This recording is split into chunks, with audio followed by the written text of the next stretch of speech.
Welcome to Dropping In, a podcast of storytelling and interviews with your host, Winter Olympian Mercedes Nickel.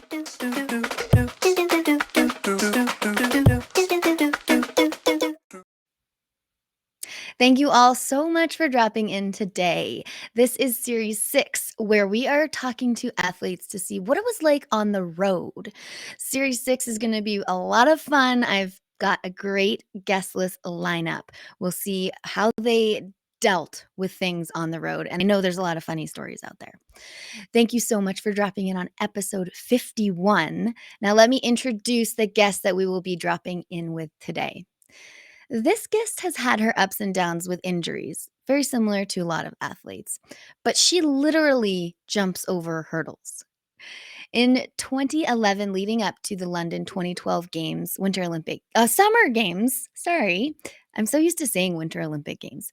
The London 2012 Olympic Games, she had a stress fracture in her left femur, but that did not stop her. She qualified for those games for the 400-meter hurdles, and qualifying into the semifinals. She has a degree in physical education and health from the University of Toronto. In 2015, she took home the silver medal at the Pan American Games. She started the Believe Initiative, a program that teaches resilience and self-belief to young people. Also, her and her friend Sam Effa competed in the Amazing Race Canada. This daughter-friend Pan Am medalist, Olympian, motivational speaker, founder of the Believe Initiative, amazing race participant, has got some good stories for us, I'm sure, about on the road. Let me introduce Sarah Wells. Hello. Hi, lovely. How are you? I'm so great. How are you? I'm good. Very nice to see you. Good to see you too. Okay, so dropping in, we were going to start with you so the listeners can get to know you a little bit better with the infamous never rapid fire questions. Of course. Are you ready? Can't wait. Okay, number 1. What was the one thing that you had to travel with for your sport? Ooh, peanut butter. So my pre-race ritual was a peanut butter and banana sandwich. Okay. And I ate it before every race for like a decade straight. And it was just like complex enough in terms of it had fats, carbohydrates, proteins. It was super easily digestible. Yeah. And like I knew if I had to throw it up later because I was so nauseous from running so hard, it didn't burn, you know? And is Oh, that awful? Is that a terrible way to start? no. I went straight to orange juice. And how much Yes, that hurt. sickening, right? That's not a good one. And as a 400-meter hurdler, you go to like lactic threshold extreme. So it is a very frequent occurrence where I run to the point my body is shutting down and I will expel whatever I ate earlier that day. So yeah, peanut butter and banana sandwich. And this may be shocking, but it's like that's not a thing. Peanut butter, just not a thing in Europe, really, Mhm, at all. mhm. So it's like impossible to find. So you had to like travel with it all the time because yeah, it's hard to find. What kind of peanut butter did you take? So always smooth. And like, I don't think I had like a huge, like, whether I had it as craft or I had the like all natural. It's like, Okay. how big was my budget that month, Yeah, yeah, yeah. I Um, hear you. but certainly like definitely smooth, like no crunchy stuff. Like I don't want that happen. You don't want that Again, the coming whole back post up. race vibe. That's funny because, at my last Olympics, I brought my own bread and peanut butter and honey. Oh, So you're yes. not alone there, you're not alone. No, it's necessary. It's an integral Olympic food, I think. Yeah, for sure, awesome. Okay, number 2, who do you think would be the most high profile contact in your phone right now? Do, I do, don't do. even know. I mean, potentially a I don't even know. Like I have It's funny because I don't think of, like, us as high profile, but other Exactly. people I'm like, might. well, I mean, you, I guess, maybe. I don't know.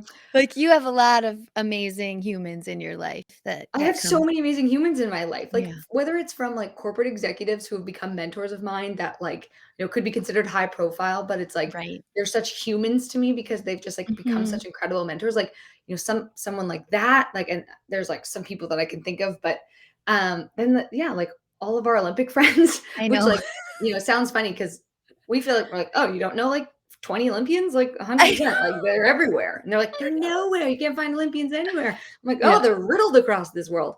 But that's yeah, just, like, our reality. yeah, yeah. Um, gosh, It's a tricky one. it's such a tricky one. What do other people answer? Like, other athletes or, like Anastasia said Tessa Virtue. ooh, nice, that's a good one, that's a good one. Yeah. Um, oh my god. Okay, I'm gonna say so a mentor of mine that has been absolutely amazing is the chief marketing officer for RBC, and her name is Mary, and she has been like again just like an incredible mentor. And Shout out Mary. yeah, right. Shout out to Mary. But I feel like she's pretty. Can I swear a little bit? She's pretty Yeah. badass, and like I feel like you know that lady's like yeah someone I very much admire and think is doing cool stuff, and like Yeah, somehow she lets me be a mentee.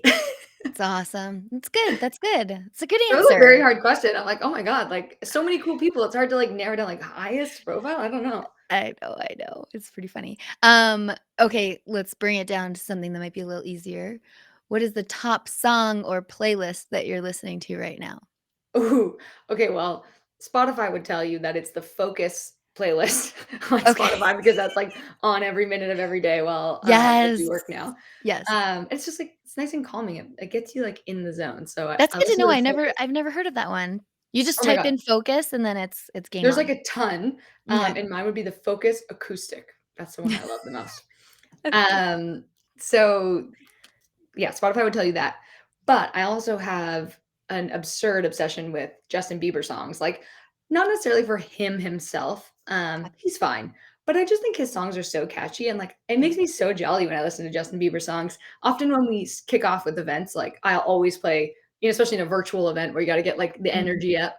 Yeah, Um, yeah, yeah. I'm like known to put on a Justin Bieber song, and not everyone is a Justin Bieber lover, so I got some hate for that.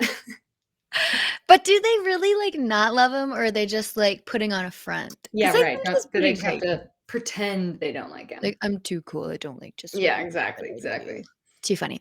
Number 4. Now, if you could go back, would you rather be a Winter Olympian or an Olympian?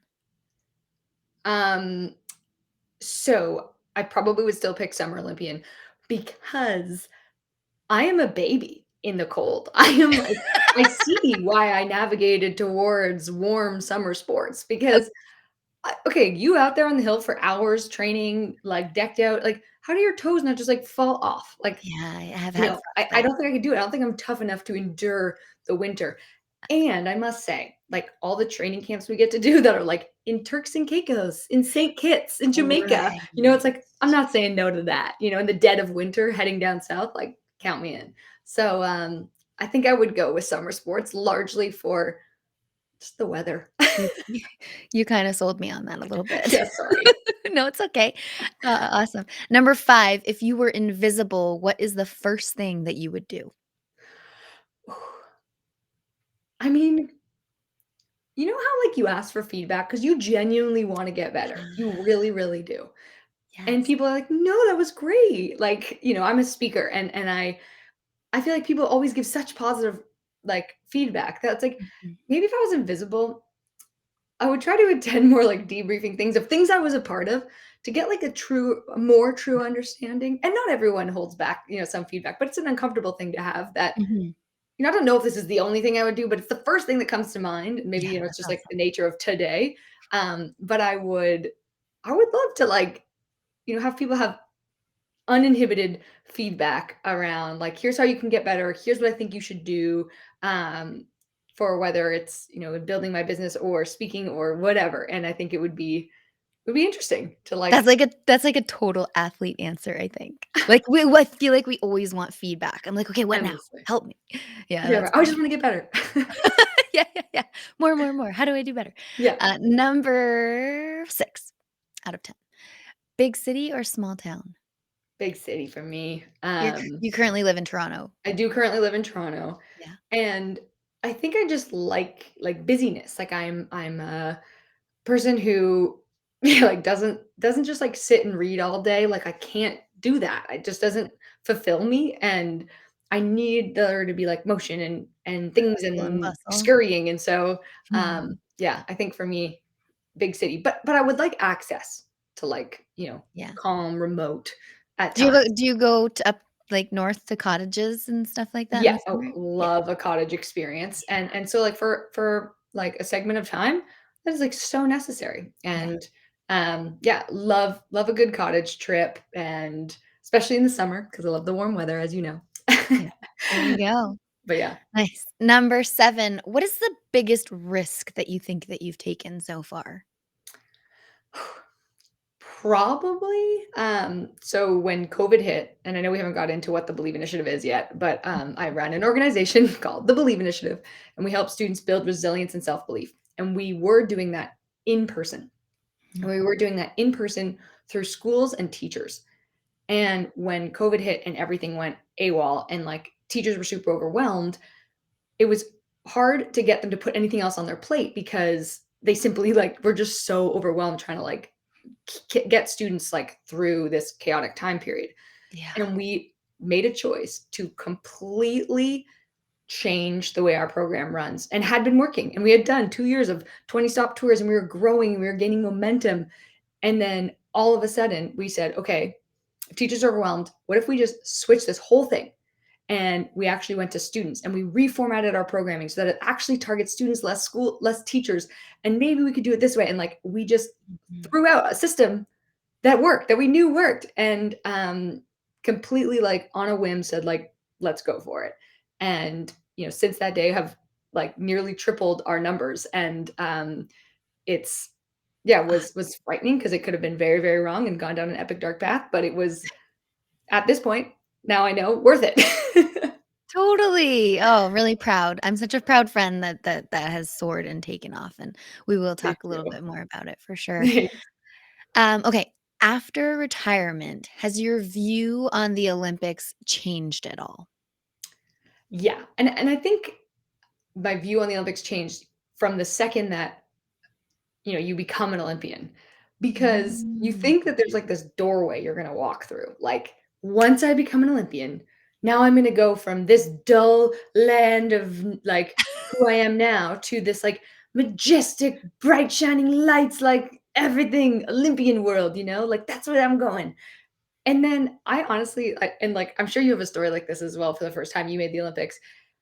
It was, like, the build up to the race, the Olympic trials, everything, like, it was just so much pressure, so much stress, and you're just working towards this thing for, like, a decade leading into this.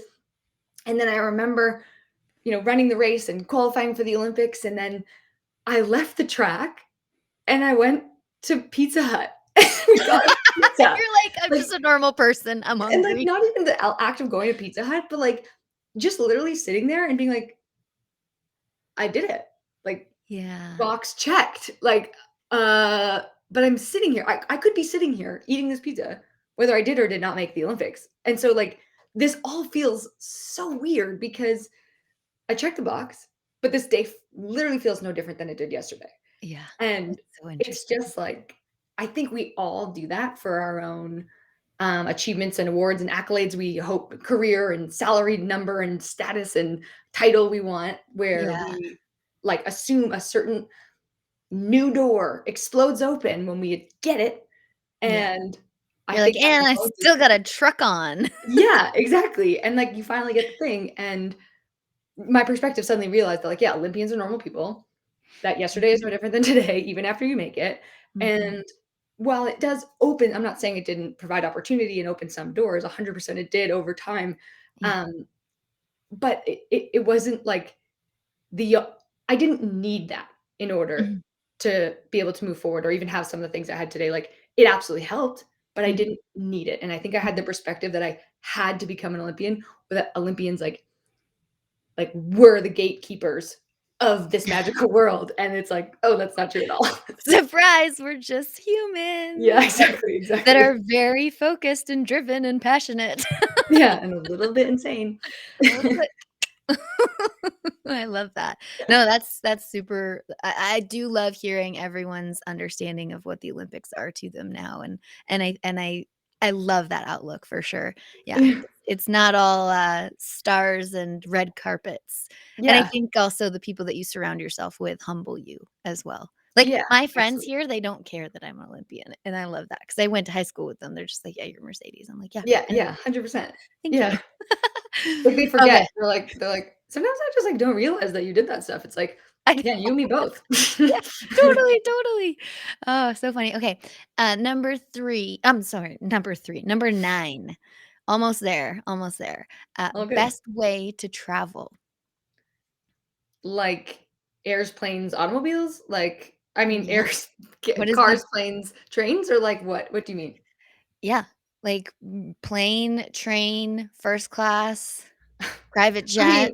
sure, if I could fly first class everywhere, 100% count me in, but, Yeah, my the like, for sure, plane, if it's somewhere very far, I would prefer not to take a, like, 5-day train ride. yeah, Um, but also, I've never been on a cruise, and me I would neither. totally be interested in going on a cruise sometime, so, Like a I big don't know ship that or a mode of little ship? I've transport. been on a cruise down the Nile, and it was only a 12-person ship. Like, I'm not I think I would like a big ship, but I don't know that I would. A 12-person ship? Yeah, like a little one. So you went on a yacht. No, well, I don't know. I don't know if people call that a cruise. It was a cruise. It was a cru in Egypt. That's amazing. Okay. But are you talking, like, big, like, Disney cruise ship? Yeah, like, I think, like, a big carnival cruise, like, where you got, like, endless activities and, like, all you can eat food all the time. That You sounds fun. do you think I know we're getting way off topic, but do you think that you would, like, go a little stir crazy? Potentially, That's what but I think would happen. There's only so many times you can run around the ship. you, like, dock at different places every day, don't you? I don't know how it works. To be Let's honest, me either, I've never been on Can't one, wait to so take a cruise with you. yeah, right, cool, let's go. Number 10, the last one, top 3 places that you have traveled to. Ooh, top 3. Okay, well, I thought Beijing was pretty cool and also very timely because the Beijing Olympics are coming up, but I Mhm. went there for the World Junior Championships for track and field, which was, like, so interesting to me because it was also early in my career, so I hadn't done a lot of international travel yet, as, like, a junior athlete, and so it was just, like, so eye-opening of, like, "Whoa, like, look at this other side of the world, like, it's, like, so different than where I'm from," so, Yeah. that was really interesting, and I also really appreciated the shopping in Beijing. There was a lot Oh, of markets. really? Oh my god. Endless shopping. So much shopping. And you go to these markets and it has, like, designer everything at, like, a third of the price. And yeah, just, like, really, really fun times. Um, Another place that I've loved, um oh, I do think Turks and Caicos is, like, one of the most magical, majestic places I've ever been in my entire life. Just, like, the bluest of blue ocean, the whitest of white sand, these, like, just, like, gorgeous beach homes that you're like, "Who lives here?" Um, so that is pretty special. Yeah. And then, oh, well, Australia for many reasons. My sister moved there, and I think, that plays a role in me loving it. Mm. And she also has my adorable little 4-year-old niece who has an Australian accent, which makes it pretty special as well. Oh, cute. But also Australia is, like, so interesting that they are they're very North American, I would call them, like, in the sense that there's so many Canadians and Americans over there as, like, expats that have gone over and set up, their lives there now, but they have this, like, amazing culture of, like, you know, of great balance where my sister moved from Toronto, Canada, to Sydney, Australia, and she was saying that she's like, "Yeah, at 5 PM, everyone's out the door." Like, everyone Done. is grabbing a drink by the, like, wharf, like, ferry bar before they take their ferry over to their, like, little peninsula where they live, and it's just, like, perfect balance, like, they get 9 months of summer a year, but it's still a metropolis. Like it's still a city. And Did you compete there at all? I actually never competed there, which is Okay. surprising. Um, but yeah, just trained. And so, Yeah. and now that my sister's there forever, I've visited there twice as well. So Have you gone during COVID? I mean, that's almost impossible. no, I have not. Yeah. Because tickets are like $9,000. It's crazy. Absolutely insane. Okay, well, that was the rapid fire, never rapid. Thank you for being part of it. Of course, of course. So let's get into like some on the road stories. Obviously, you spent probably how many years on the road would you say going to competitions and training? Like 15 years. So 15 years of your life living out of a suitcase.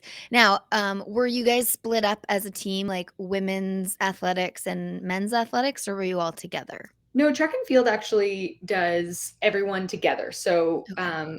because our sport, like while the men and women do compete separately, like on the starting line, Yeah. your events always take place like on the same day or like on the same time period. So we travel together, and from that was the case from when I was a youth junior, and then pro athlete.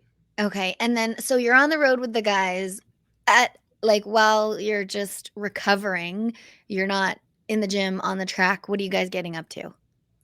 Gosh, like Shenanigans. yeah, for sure. Like I'm sure you did this too. Like you learned every card game under the sun. Like Yeah. you're and like the game of spoons is a dangerous game. Yet I don't know what you like. Do you ever play I don't know. spoons? I don't know what this is. Okay, so you have to get four of a kind in your hand, and you pick up a card, and then you like put one down, Oh, pick it's up a a card, card put one down, and you have to game. try to get. And the cards are just going around the big circle. For someone has Okay. like the deck, the pile, and then as soon as you get four in your hand, you grab a spoon, and there's enough spoons for everyone except for one person.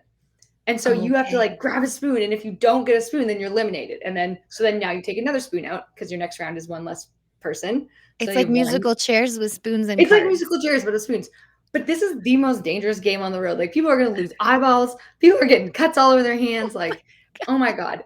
And the hilarious thing is we played so many games of spoons, Yeah. but it's like when you think about track and field, it is like reaction time, nervous system Mhm. firing. Like a lot of sports and require your nervous system to be like full fire. Yeah. And when I think back to that, it's like, why were we at international like competitions or like training camps where we've just like absolutely crushed ourselves, then depleting our nervous system even Even further more. from playing this damn game? Um, I love it. but yeah, I totally remember a ton of card games, spoons specifically. Yeah. Um, and then just like silly stuff. Like right now, shout out Felicia George. Her and I room together a lot in like the few years we were training together, and we just do silly stuff. Like we named a fly in our room that we could not get rid of, George. We were like, "Where's George right now? Where do you think George is?" Oh my gosh, I love it. Then just like doing hair. She taught me about some makeup. She's amazing at makeup, but I'm not good at makeup. Oh, you know what? That just brought up a memory of me. Like, obviously, I'm a natural blonde, everyone. I think I started dyeing my hair like on the road thanks to one of my teammates. Oh my god, that's so funny. Yeah, like did you use the box dyes? Yeah, and I still Did it ever do. go rogue? Did you ever have like purple hair? I currently have a little pink in there. Oh, I True. had like everything. I had like stripes and I had pink in Sochi. I had like bright pink tips. Yeah, I just That's do a little bit amazing. of everything. That's so funny. That is It's so funny funny. how like you'll say something and then I'll be like, "Oh yeah." Yeah, Cuz right. 20 years on the road is like a lot of memories and it's always hard to like pick Oh, totally. I'm like, certain ones that come out. yeah, you even asked me that question. I'm like, man, what else did we do?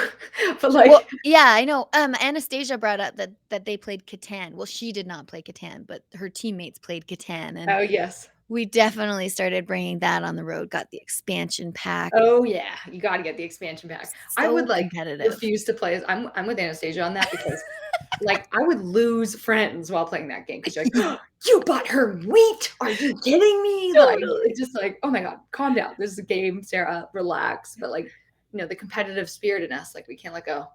It would be pretty funny to get like a room of Olympians in and just playing board games. because I think that the freaking like competitiveness would still come out so Yeah, hard. 100%, 100%. Okay, let's talk about the Amazing Race and you and Sam. Yes. Obviously, good friends, worked at RBC together. You guys were like my two favorites in the Toronto office because I was working in the Vancouver office. Yes, yes. How was that? And because we're talking about travel stories, there's got to be some good stories in there as well. God, there's like probably a bazillion. Anything that You we gotta interview didn't Sam too, by see. the way, because I'm sure Yes. he'll have some different memories. It'd be interesting to see what he would come up with. Right. Um, so like the first story that comes to mind for us, I mean, you asked how was it? Insane. Like Okay. absolutely insane. You Yeah. don't like eat, sleep, pee, drink water, eat food for like weeks on end. Like, as Olympic athletes, you would assume that you stress, Yes. pressure, you know what it's like to be under crunch time. Yeah. Yeah. You know what it's like to do all of those things well hydrated, well rested, perfectly prepared, like, with our full Yeah. support system around us. Like, that's how we know. This is not that. It is like literally trying to strip away like every element that could be leaned on. Like, you don't sleep. You're barely eating because you're rushing around. You don't talk to your family because you can't tell anyone what's happening. So you actually are like cut off from the rest of the world. Like you have to like fall off the face of the earth. Oh my God. And so you have none of those things as tools during this Yeah. time. And a story that comes to mind is just like our first leg of the race. Again, we thought we knew pressure. We thought we knew stress. Like, we've got this. And in the Yeah. first leg of the race, it was like we instantly realized like we do not got this. Like, we went from like within the first challenge, we were like nearly dead last. Like, I think we were like 9th or 10th out of 10. And we weren't just like 9th or 10th out of 10 by like, 10 minutes. We were like 2 hours behind. And so we were like, oh my God, we're gonna be the athletes who like are supposed to be good, and then we get eliminated on the first leg. Like, oh my Oh, God, like yeah, it's yeah, terrible. yeah. Eventually, like, luckily that leg of the race actually takes place over 2 days because we ended up traveling like a night flight over, and then we ended up touching down in our next location. And on that plane ride, we like had like a pep talk. And we were like, okay, we need to remember that we are in control, and this race makes you feel like your hands are tied, but like we are absolutely like we've got this. We like made notes to ourselves in little notebooks, and then we like took it from there. And then we actually went from like dead last by like 2 hours, and then we actually ended up getting second for Yes. that leg of the race, and like nearly won the leg. Honestly, it was amazing. I love it. So yeah, it was just a wild ride. How was your relationship before with Sam? Like, were you guys best friends or just acquaintances, or you were like on the road We playing were spoons good friends. together? We were certainly not the level of friends we are now, Yeah. but we were good friends. Like, I would call on Sam, like he could call me up. Like, a story that I know that Sam will tell a lot is like when he first moved to Toronto, he moved from Calgary, and he didn't really know anyone in Toronto, but he had come here and got hip surgery. So he couldn't like drive, he couldn't sit very long, he couldn't go anywhere. And Mhm. so he had to go to physio one day, and I think his roommate was like out of town or like wasn't going to be there. And we like barely knew each other, and this was like, oh God, like 12 years ago. And he's like, hey, so I moved to Toronto, and I have to go to physio. I just got hip surgery. Could you drive me there? Bless his heart for asking for help. No, so sweet. But I I could barely know totally this hear man. I could hear him, like, saying that. Yeah, It's no, and like Sam's voice is like the most genuine. Like, anytime yeah. anyone meets Sam, like you're like, oh, I'll whatever you need, like "Oh, whatever you you need need. help? Yes, I will help you." Yeah, yeah, totally. So So sweet. I like went and picked him up, Yeah. and like he didn't live like super nearby. It was like 25 minutes away. When Right. like picked him up, then drove him back towards my house to go drive him to his physio.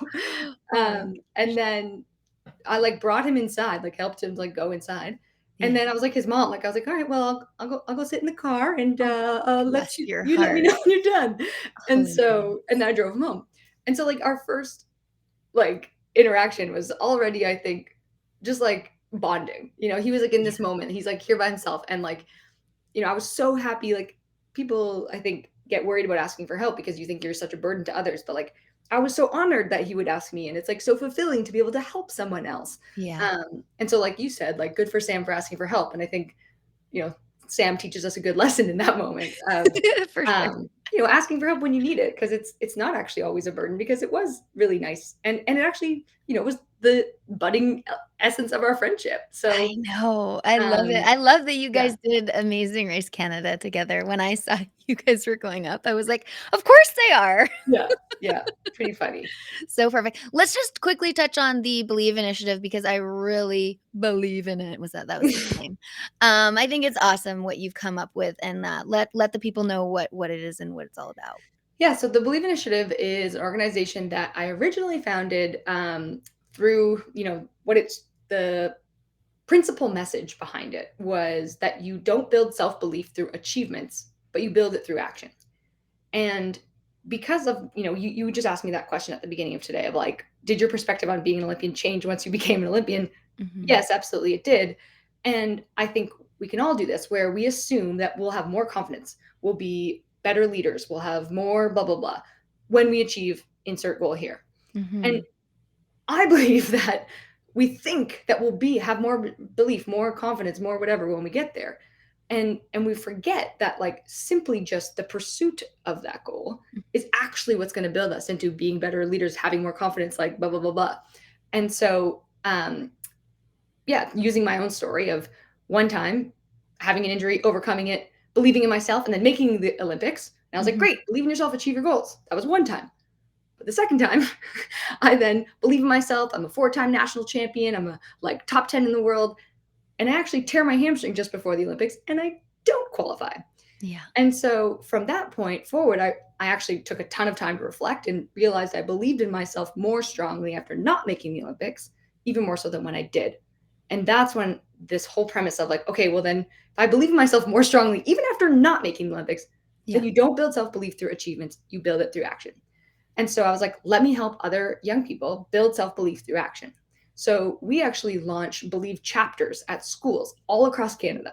And in these chapters, students learn leadership lessons like resilience, discipline, confidence, creative problem solving, like stuff that we've learned through sport.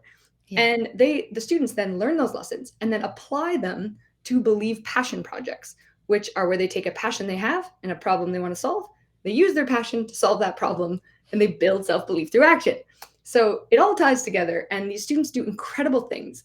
And like I was saying before, we used to do this in schools, in person, through teachers and in their classrooms. Right. But now we've actually changed it to the chapters take place. The students run them after school as like a club. And we've Awesome. been able to exponentially grow our numbers because these students are like, they're so hungry for leadership opportunities right now. Like they're so passionate about making a difference in the world. Like there's so much enthusiasm in this space that like continues to inspire me to be like, okay, what else can we do? How else can we get Yes. the word out? Um, Awesome. So good. Thanks. So yeah, And no, it's been going well, and we've been. I keep telling everyone who will listen to me that my goal is to be in 1,000 schools in 3 years, which feels wild and a huge goal, but so is making the Olympics. So why not put it and up there, right? how many schools are you currently in? So we're in 54 schools right now, and we want to Awesome. get to 1,000 in 3 years. Which I believe in you. thank you. Well, so if we can help spread the word, where can people find this online and as well as you online?